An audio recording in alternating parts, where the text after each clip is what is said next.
بسم الله الرحمن الرحيم ومن الناس من يتخذ من دون الله أندادا يحبونهم كحب الله والذين آمنوا أشد حبا لله ولو يرى الذين ظلموا إذ يرون العذاب أن القوة لله جميعا وأن الله شديد العذاب صدق اللہ العظیم۔ یہ سورہ بقرہ کی 20ویں رکوع کی آیت ہے۔ آیت کا ترجمہ یہ ہے، اور لوگوں میں بعض وہ ہیں جو اللہ کے سوا دوسروں کو اللہ کے برابر قرار دیتے ہیں اور ان سے ایسی محبت کرتے ہیں جیسے اللہ سے محبت کرنا چاہیے، اور ایمان والے تو اللہ کی محبت میں بہت شدید ہیں۔ اگر یہ ظالم دیکھ لیں اس وقت عذاب کو کہ ساری قوت اللہ کے لیے ہے، تو ایسے معبودوں کو لوگوں کو معبود نہیں بنائیں گے، مطلب یہ ہے۔ اور یہ کہ اللہ کا عذاب بہت شدید ہے۔ مشرکین کو جو اپنے معبودوں سے محبت ہے، مومنین کو اپنے اللہ سے اس سے زیادہ اور مستحکم محبت ہے، کیونکہ مصائب دنیا میں مشرکین کی محبت بسا اوقات ظاہر ہو جاتی ہے۔ عذاب آخرت دیکھ کر تو بالکل ہی تبری اور بیزاری ظاہر کریں گے، جیسا کہ اگلی آیت میں آتا ہے۔ بخلاف مومنین کے ان کی محبت اپنے اللہ کے ساتھ ہر ایک رنج اور راحت، مرض و صحت، دنیا اور آخرت میں برابر باقی اور پائیدار رہنے والی۔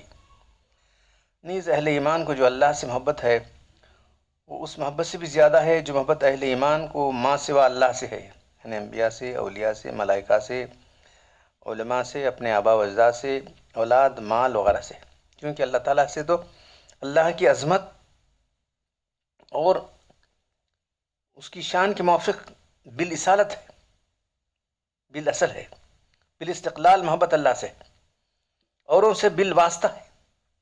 اللہ کے حکم کے موافق ان سے محبت کی جا رہی ہے۔ اللہ تعالیٰ کے حکم کے موافق ہر ایک کے اندازے کے مطابق محبت رکھتے ہیں۔ اس لیے مصرع مشہور ہے، اگر فرق کے مراتب نہ کنی زندگی، اگر تم فرق نہ کرو گے، ماں باپ سے محبت رکھنا ہے، اپنی بیوی سے محبت رکھنا ہے، لیکن ساری محبت اللہ کی محبت غالب آنا چاہیے۔ بس فرق کے مراتب نہ کرے گا تو زندگی ہو جائے گا۔ غیر خدا کی محبت میں برابر، غیر خدا کو محبت میں برابر کر دینا، خواہ وہ کوئی ہو، یہ مشرکین کا کام ہے۔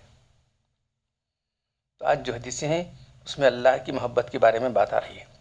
تو یہ بات بھی ذرا سا یہ کر دینا کہ جو کتاب میں سنا رہا ہوں، مشکات میں چراغ دان، کس کا چراغ دان؟ مصابی کا۔ تو سب سے پہلے کتاب لکھی امام بغوی رحمۃ اللہ علیہ نے، مصابی کے نام سے کتاب لکھی تھی۔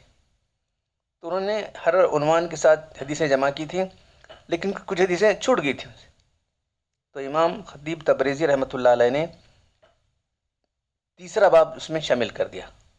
تو مشکات المصابی صرف مصابی تھی، ایک تیسرا باب ایڈ کر کے، تیسرے باب کا اضافہ کر کے مشکات المصابی قرار دیا۔ تو اب آپ کے سامنے جو حدیثیں آ رہی ہیں دوسرے باب کی آ رہی ہیں، اور اس کے بعد جو ہے کل تیسرے باب کی حدیثیں آئیں گی۔ تو اس لیے بعض وقت حدیثوں میں کیا ہوا ہے، تکرار بھی ہے، ریپیٹیشن ہوا ہے۔ حدیثوں میں جو تکرار بھی ہے، الفاظ بھی کبھی وہی آئے ہیں، کبھی مضمون وہی آیا ہوا ہے۔ تو امام بغوی رحمۃ اللہ نے جو کیا تھا، اس کے بعد امام خطیب تبریزی نے وہی کیا۔ تو یہ حدیثیں جو ہے مختلف راویوں سے الگ الگ الفاظ میں آئی۔ تو ہمارا کام صرف جو جیسا ہے ویسا پیش کرنا ہے، ہم اپنے طور سے ہم نے انتخاب نہیں کیا، یاد رکھو۔ تو ایز اٹ از، جیسی کتاب ہے ویسی آپ کے سامنے آ رہی ہے۔ تو آج جو حدیث آپ کے سامنے ہے وہ نبی محمد رضی اللہ تعالیٰ عنہ قال رسول اللہ صلی اللہ علیہ وسلم من احب للہ وابغض للہ وآت للہ ومن اللہ فقد استکمل الایمان۔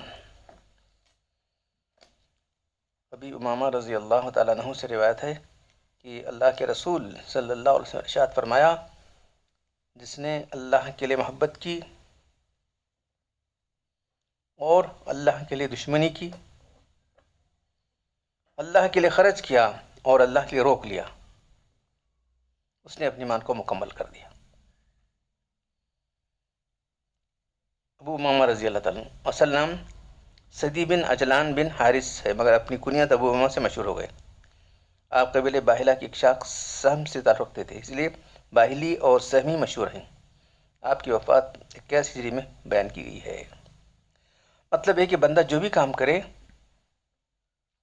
محض اللہ کی خوشنودی، اللہ کی رضا حاصل کرنے کرے، اس کا کوئی فعل و عمل کسی غرض فاسد، جذبہ نام و نمود اور نمائش و ریا کے تحت نہ ہو۔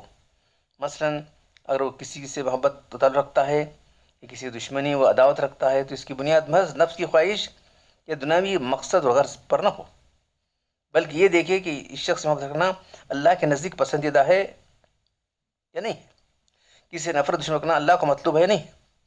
ظاہر ہے کہ اللہ کے نزدیک اللہ کے نیک اور صالح اور فرمانبردار بندوں سے محبت کرنا چونکہ اللہ کے نزدیک پسندیدہ ہے، اس لیے وہ اس شخص سے محبت و تعلق رکھے گا جو نیک، صالح، اطاعت گزار اور مخلص ایمان والے اور مسلمان ہیں۔ اور چونکہ ایسی شخص سے بغض رکھنا ہی اللہ کو مطلوب ہے جو سرکش ہیں، نافرمان ہیں، اس لیے ان سے بغض و عداوت رکھے گا اور اس سے محبت کا تعلق نہیں قائم کرے گا۔ اس طرح اپنا مال خرچ کرنے اور خرچ نہ کرنے کے بارے میں بھی اللہ کی رضا اور خوشنودی کو سامنے رکھے گا، یعنی اگر خرچ کرے گا تو ایسی چیز خرچ کرے گا، ایسے مصارف میں خرچ کرے گا جہاں خرچ کرنے کا اللہ نے حکم دیا ہے۔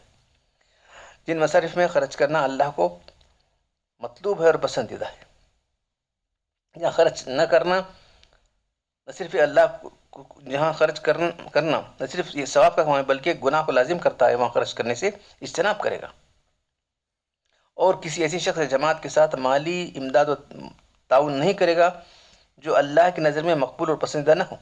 یہ چیزیں جو ایمان کو کامل، ایسے ایمان کو تکمیل ایمان کا باعث قرار دیا گیا، ایسے اعمال کو تکمیل ایمان کا ذریعہ قرار دیا گیا ہے۔ یہ چاروں خصلتیں گویا کیفیات قلبیاں ہیں، دل کی کیفیتیں۔ جب قلب سدھر گیا تو پورا نظام سدھر گیا۔ تو گویا کہا گیا کہ اعمال قلبی اور اعمال قالبی کا درست ہونا کامل ایمان کی علامت ہے۔ جب کسی انسان کے جذبات اور تصورات، اس کے ایجابی اور سلبی رجحانات خالص اللہ کی رضا کے لیے ہو جائیں گے تو جب اس کا ایمان کامل درجے میں پہنچ جائے گا۔ یہ سب دل کی بات ہے نا، کسی سے محبت کرنا، کسی دشمنی کرنا، یہ صرف اللہ کے لیے ہو رہا ہے تو گویا اب اس کے عقل سے بڑھ کر اس کے جذبات اللہ کے لیے ہو گئے تو جب اس کا ایمان کامل ہو گیا۔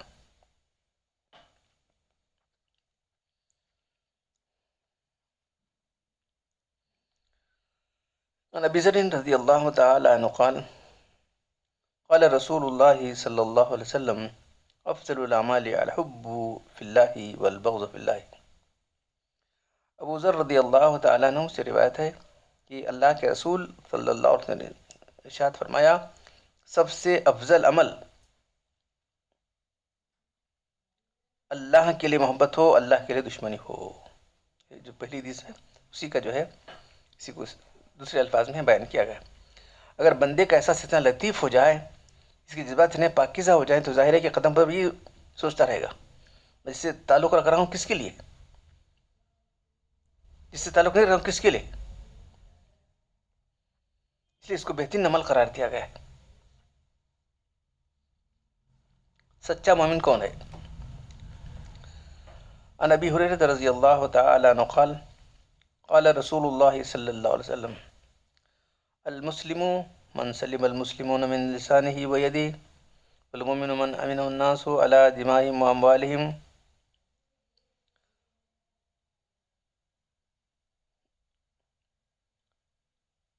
وزاد بیہقی فی شعب الایمان والمجاہد من جاہد نفسه فی طاعت اللہ والمہاجر من ہجر الخطایا والذنوب۔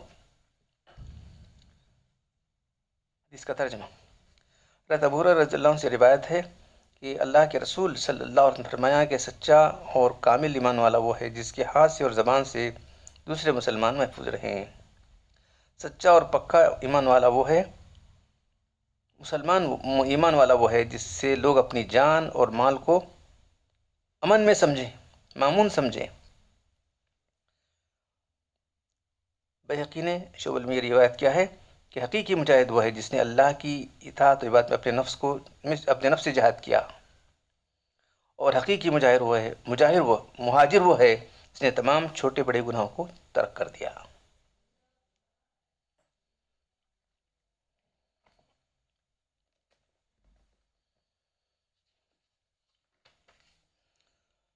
حدیث یہ پہلے باب میں آ چکی ہے، تو سچ المسلم من سلم، مسلمان کے صحیح مسلمان وہ ہے جس کے ہاتھ سے دوسرے مسلمان، تو کیا دوسروں کے لیے ایذا کرتا ہے؟ نہیں، جو مسلمان، کیونکہ مسلمانوں سے تعلقات ہوتے ہیں کر کے کھڑے، غیر مسلم تو درکنار، جانوروں کو بھی ایذا نہیں پہنچاتا۔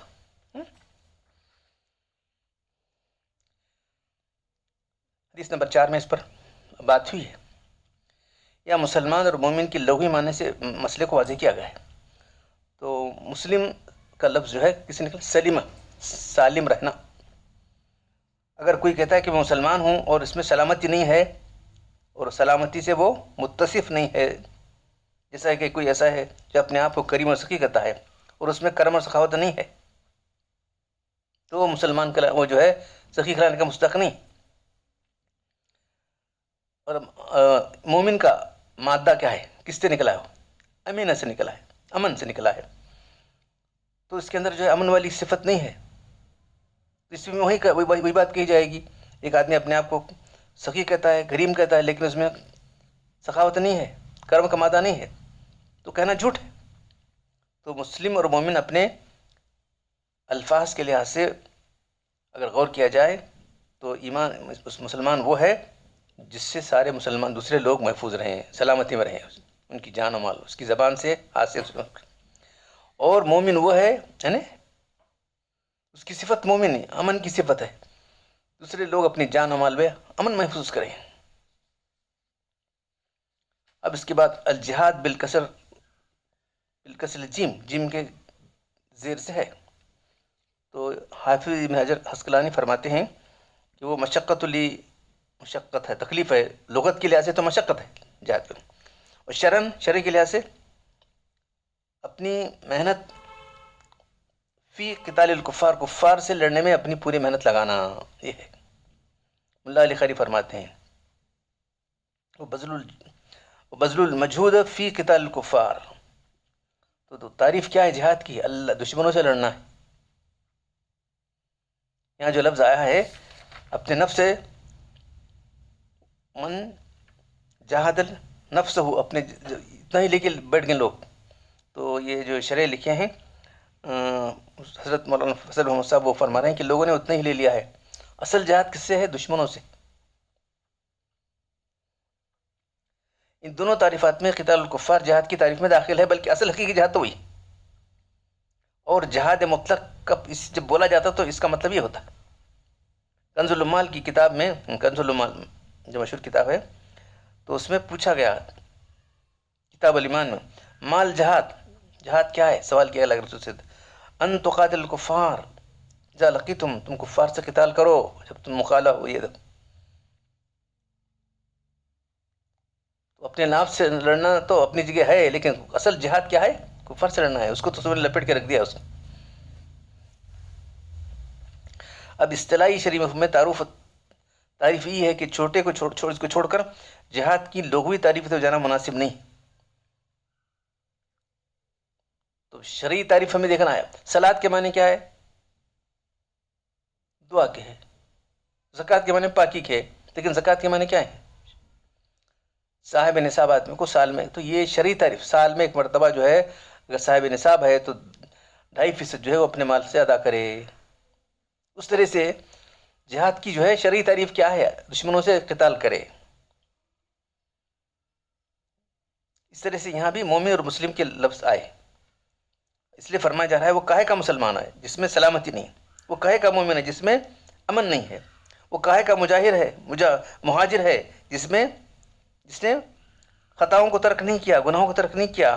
اس طرح وہ کاہے کا مجاہد ہے جس کے اندر جہاد کا جو اصل لفظ ہے، اللہ کی راہ میں جہاد، دشمنوں سے نہیں لڑا۔ افسوس اس پر ہے کہ ہر جگہ شرعی تعریف ہوتی ہے اسی کو جامع معنی بنانے کے لیے سب حضرات کوشش کرتے ہیں. ہر جگہ زکوٰۃ کا لفظ آتے ہی نہیں، زکوٰۃ کے معنی وہی کرتے ہیں لوگ، صلاۃ کے معنی یہ ہیں، لغوی معنی لے کے بیٹھتے نہیں کوئی بھی. فاعل کی تعریف، مفعول کی تعریف، استثناء، تنازع، فعلان کی تعریف، مبتدا، خبر وغیرہ کی تو جامع معنی بنایا جاتا ہے، مگر جہاد کی تعریف میں زحمت نہیں غور کی جاتی. یہ تو جہاد کو بالکل ہی چھوڑ دیا لوگوں نے، اس کی طرف یہ لوگ یہ توجہ دے رہے ہیں، یہ شعر لکھنے والے. میں واجب الاحترام سمجھتا ہوں، لیکن میں نہایت ادب کے ساتھ ان دیگر احکام کے تحت جہاد کی شرعی تعریف کی اصطلاحی تعریف چاہتا ہوں. ابن حجر وغیرہ نے، جس سے تمام شبہات دور ہو جاتے ہیں. یا صرف یہ عرض کرتا ہوں والمجاہد من جاہد نفسہ، یہ صرف لغوی تعریف ہے. یہ جو ہے والمجاہد من جاہد نفسہ، لغوی مفہوم میں مبدأ اشتقاق کا حوالہ دیا گیا ہے. اگر مجاہد اور واقعی جہاد کے بڑے کام کرنے کا دعویٰ ہے تو اس نفس کو کیوں نہیں خوب قابو کرتے؟ یہ کہا جا رہا ہے. کافر اور دشمن کو تو مار دیا، لیکن نفس کی خواہش کے سامنے کیوں شکست کھا گئے؟ یہ تو بات ایسی ہے. سلط الاسد و بلت شیر پر تو حملہ کر دیا، بلی کو دیکھ کر پیشاب نکل گیا. جہاد نفس اور جہاد کفار دونوں میں جو اتصال ہے وہ توافق کو کسی پر پوچھتا نہیں. کفار سے جہاد کے زمانے میں نفس کا جہاد بھی پڑا ہے، بلکہ نفس کی جہاد کے بغیر اس کا تصور ہی نہیں. اگر نفس کا جہاد مجاہدہ مکمل ہے تو آدمی تلوار یا زبان سے کفار جہاد کے بغیر نہیں رہ سکتا. اس تصریح کے بعد یہ زور لگانا کہ نفس کا اصل جہاد اکبر ہے، وہ قریبی دشمن ہے، پہلے اسے لڑو، اسے قتال کرو، تو اسے ایک عام آدمی اپنے مسئلوں سے دور چلا جائے گا. اور کفار کے معاملے میں بجائے جہاد کی کسی اور چیز پر لغوی اطلاق کر کے نفس کے خطرات سے بچنے کے لیے کوئی تنبیہ آ گئی تو اس کا مطلب یہ نہیں کہ اصل شرعی جہاد کو غالب کر دو. تو اصل جہاد تو وہ ہے، اپنے نفس کو قابو میں کرنا ہے، وہ کرے ہوئے آدمی کو کر سکتا نہیں. تو والمہاجر، ہجرت سے پہلے کلام آ چکا ہے، تو ہجرت کے معنی اپنے وطن کو چھوڑنا ہے. تو اصل مہاجر کیا ہے؟ اصل ہجرت تو یہ وطن سے چھوڑنا ہے، لیکن چھوڑنے کے بعد جو ہے کام کیا ہے؟ گناہوں کو، من ترک الخطایا والذنوب، جو گناہوں کو اور خطاؤں کو، ذنوب کو چھوڑتا ہے.